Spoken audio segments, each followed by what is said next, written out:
우리 다 함께 사도신경으로 신앙 고백하심으로 목요일 새벽 기도회를 하나님께 올려드리겠습니다. 나는 전능하신 아버지 하나님 천지의 창조주를 믿습니다. 나는 그의 유일하신 아들 우리 주 예수 그리스도를 믿습니다. 그는 성령으로 잉태되어 동정녀 마리아에게서 나시고 본디오 빌라도에게 고난을 받아 십자가에 못 박혀 죽으시고 장사된 지 사흘 만에 죽은 자 가운데서 다시 살아나셨으며 하늘에 오르시어 전능하신 아버지 하나님 우편에 앉아 계시다가 거기로부터 살아있는 자와 죽은 자를 심판하러 오십니다. 나는 성령을 믿으며 거룩한 공교회와 성도의 교제와 죄를 용서받는 것과 몸의 부활과 영생을 믿습니다. 아멘. 우리 다 함께 찬송가 288장 찬송을 부르시겠습니다.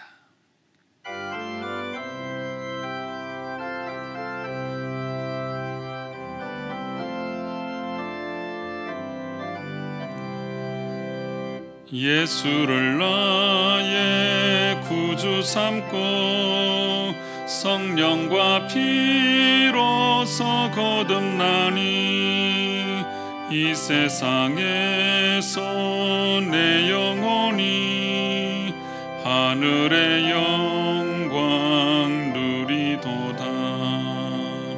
이것이 나의 간증이요 이것이 나의 찬송일세.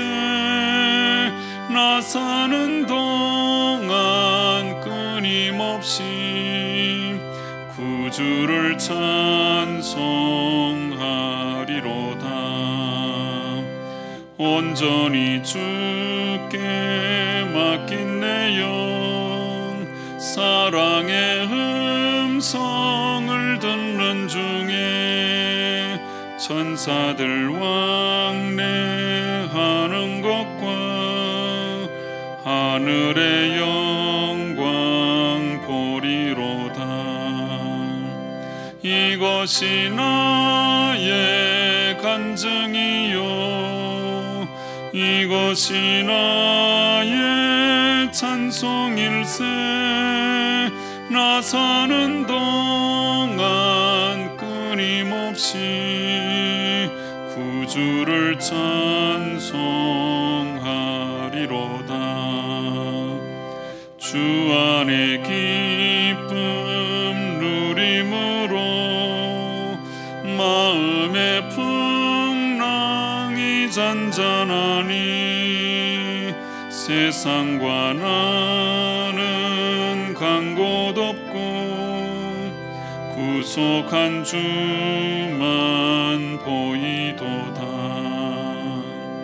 이것이 나의 간증이요 이것이 나의 찬송일세.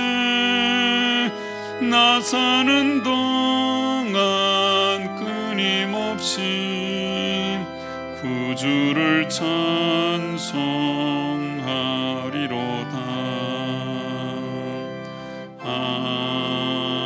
아멘.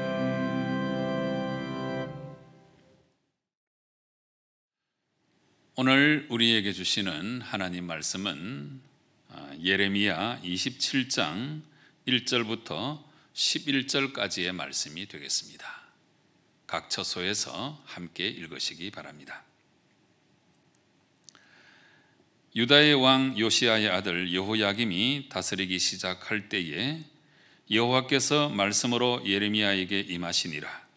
여호와께서 이와 같이 내게 말씀하시되 너는 줄과 멍에를 만들어 내 목에 걸고 유다의 왕 시드기야를 보러 예루살렘에 온 사신들의 손에도 그것을 주어 에돔의 왕과 모압의 왕과 암몬 자손의 왕과 두로의 왕과 시돈의 왕에게 보내며 그들에게 명령하여 그들의 주에게 말하게 하기를 만군의 여호와 이스라엘의 하나님께서 이와 같이 말씀하시되 너희는 너희의 주에게 이같이 전하라. 나는 내 큰 능력과 나의 쳐든 팔로 땅과 지상에 있는 사람과 짐승들을 만들고 내가 보기에 옳은 사람에게 그것을 주었노라.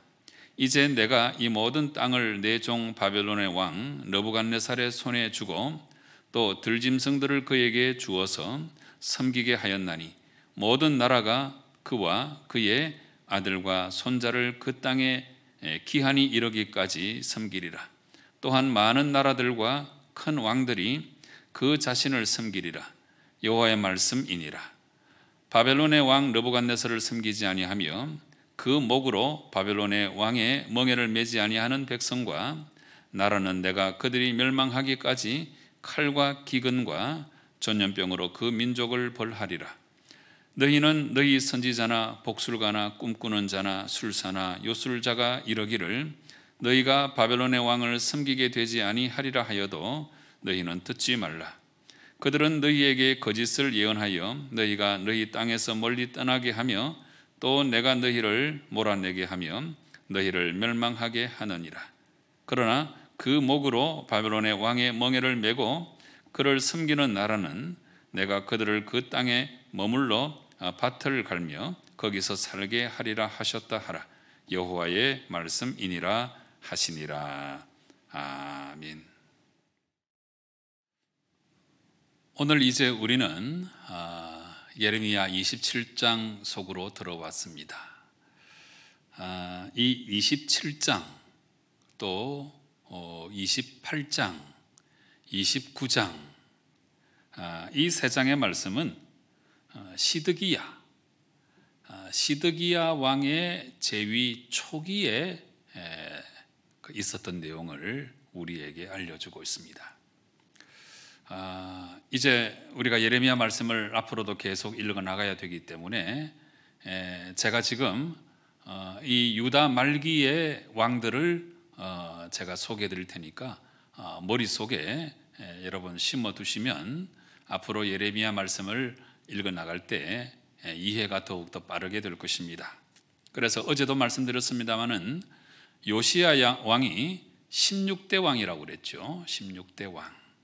요시야는 선한 왕이고 종교개혁까지 일으켰지만 이제 결국에 이제 더 큰 영향력을 끼치지 못하고 이제 그 전쟁에 나가서 그만 전사하고 말았죠.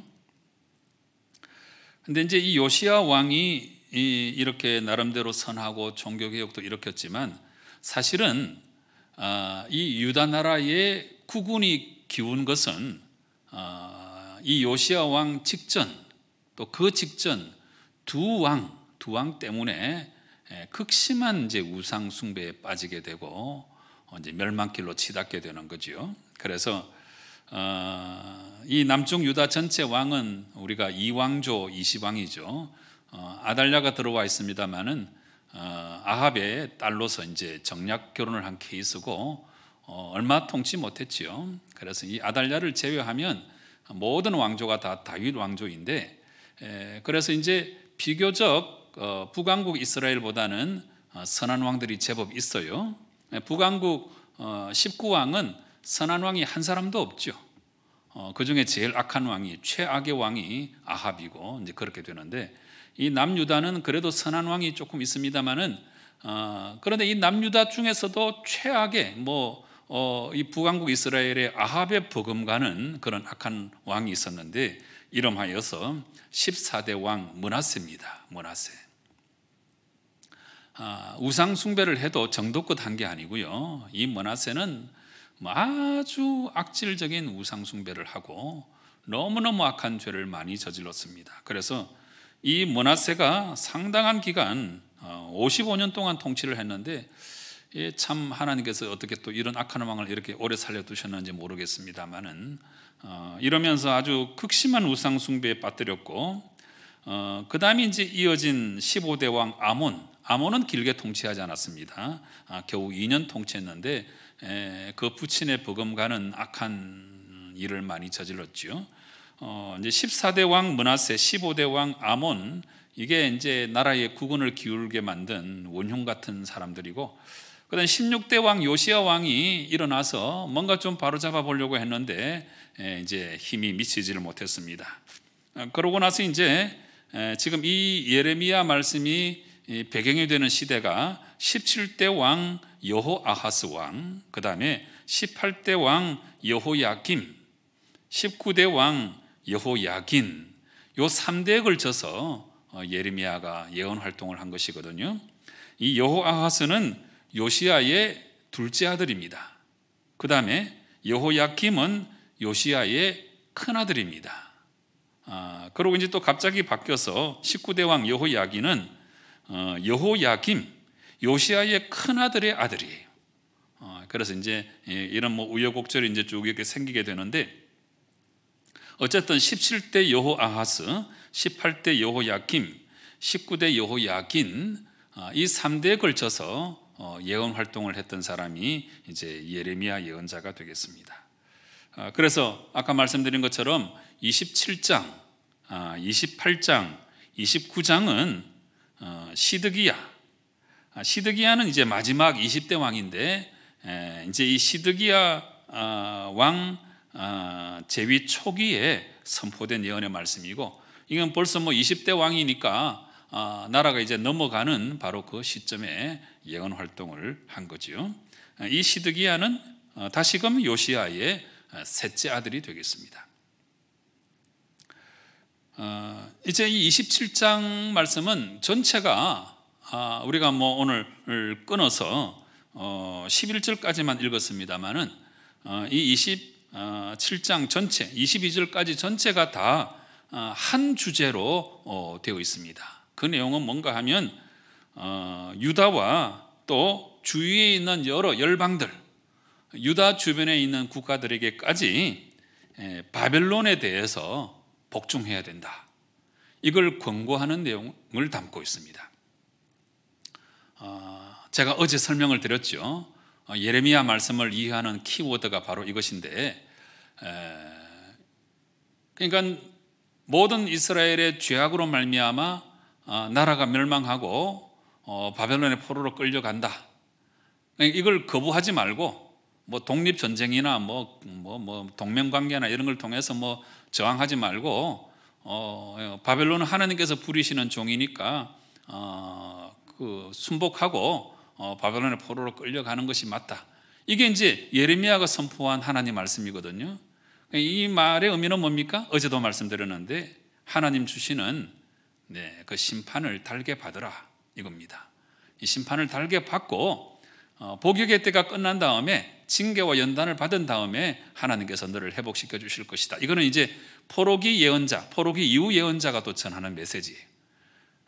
근데 이 예레미야는 나라가 망해갈 때의 예언자, 주전 7세기 말엽의 예언자이기 때문에 예레미야의 핵심 메시지는 바벨론 하나님께서 부리시는 도구이니까 저항하지 말고 순복해서 잡혀가라, 이거거든요.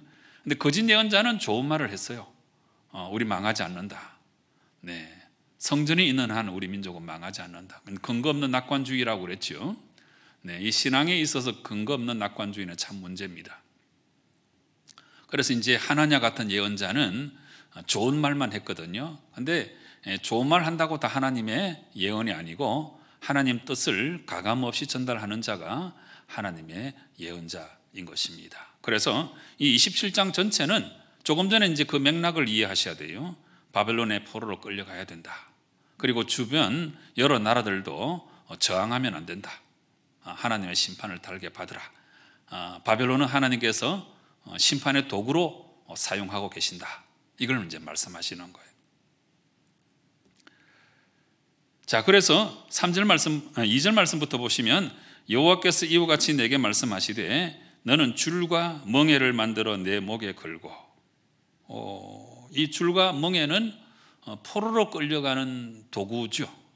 포로의 상징입니다. 그래서 이제 이 상징을 이제 목에다 걸고, 유다의 왕 시드기야를 보러 예루살렘에 온 사신들의 손에도 그것을 주어, 여러 사신들이 왔나 봐요. 에돔, 모압, 암몬, 두로, 시돈, 이런 여러 나라들의 사신이 와 있는데, 왜 사신이 지금 이 예루살렘에 이렇게 모여들었는가 하면, 이 시드기야가 반바벨론 정책을 펼쳤거든요. 그래서 바벨론에 대항하기 위해서 지금 동맹을 형성하는 이제 그 모임의 주체자가 시드기야고, 그러기 때문에 지금 이제 예루살렘에 모였던 거예요, 사신들이. 그런데 이제 하나님께서 이제 예레미야에게 말씀하시기를 줄과 멍에를 목에다 두르고 또 이걸 사신들에게도 이제 주어서 각각 자기 왕들에게 갖다 주라, 그러면서 이제 이 말을 전하라고 하는 거죠. 4절 말씀, 그들에게 명령하여 그들의 주에게 말하게 하기를, 자기 왕들에게 가가지고 이야기하라는 거죠. 만군의 여호와 이스라엘 하나님께서 이와 같이 말씀하시되 너희는 너희의 주에게 이같이 전하라. 하나님의 뜻이 뭡니까? 이 상황에서 나는 내 큰 능력과 나의 쳐든 팔로 땅과 지상에 있는 사람과 짐승들을 만들고 내가 보기에 옳은 사람에게 그것을 주었노라. 네. 이제 내가 이 모든 땅을 내 종 바벨론의 왕 느부갓네살의 손에 주고 또 들짐승들을 그에게 주어서 섬기게 하였나니.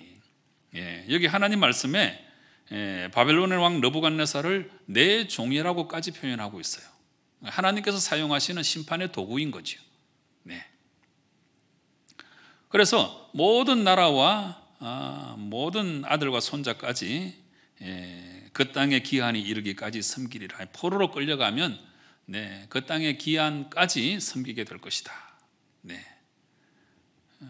이게 이제 여호와의 말씀이라고 하는 거죠.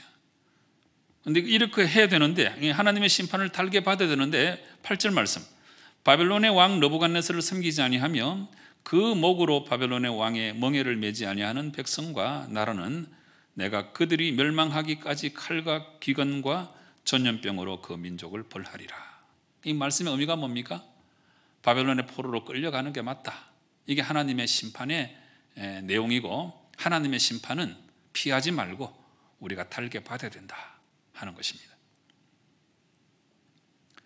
그런데 거짓 예언자가 또 있어요. 10절 말씀 보시면 그들은 너희에게 거짓을 예언하여 너희가 너희 땅에서 멀리 떠나게 하며 또 내가 너희를 몰아내게 하며 너희를 멸망하게 하느니라. 그러나 그 목으로 바벨론의 왕의 멍에를 메고 그를 섬기는 나라는 내가 그들을 그 땅에서 머물러 밭을 갈며 거기서 살게 하리라 하셨다 하라.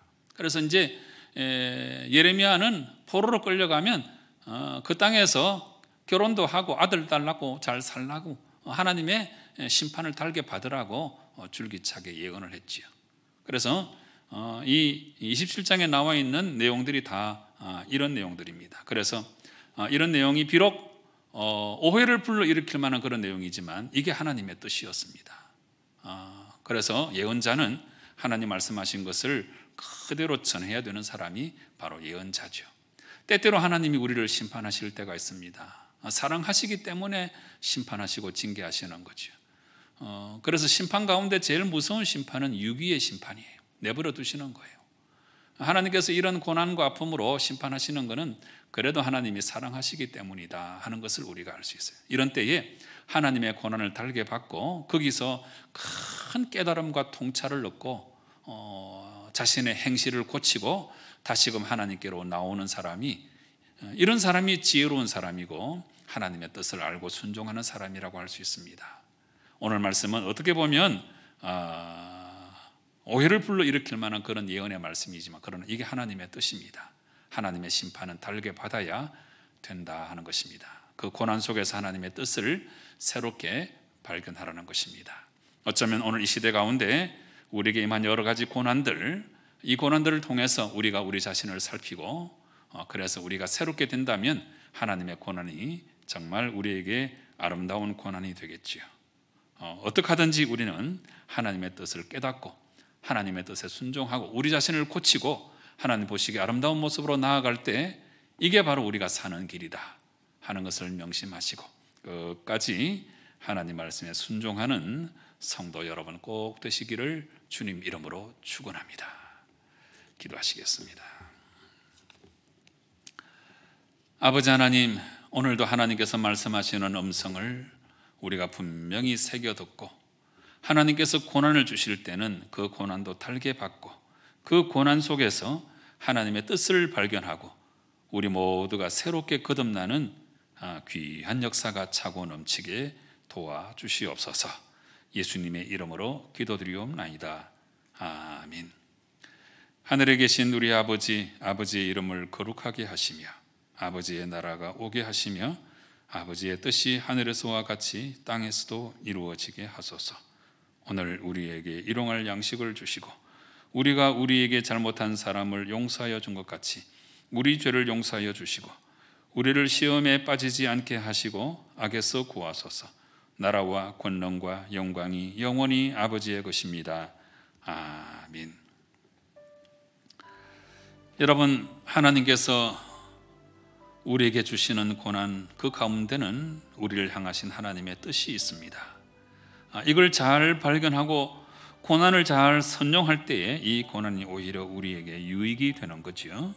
우리가 이와 같은 성숙한 신앙을 갖게 해달라고 간절한 마음으로 기도하시기 바랍니다. 오늘 목요일 우리 봉사와 상담 사역 위해서 간절한 마음으로 기도하시고 이 나라 이 백성 위해서 간절한 마음으로 기도하십시다. 우리 주위를 돌아보시고 육신의 질병으로 고통 중에 있는 분들 위해서 중보 기도하시고 이어서 여러분 각자의 기도의 제목으로 하나님께 나아가 기도하실 때에 우리 하나님 응답하실 줄로 믿고 우리 확신 가지고 통성으로 간절한 마음으로 기도하시겠습니다. 함께 기도하십시다.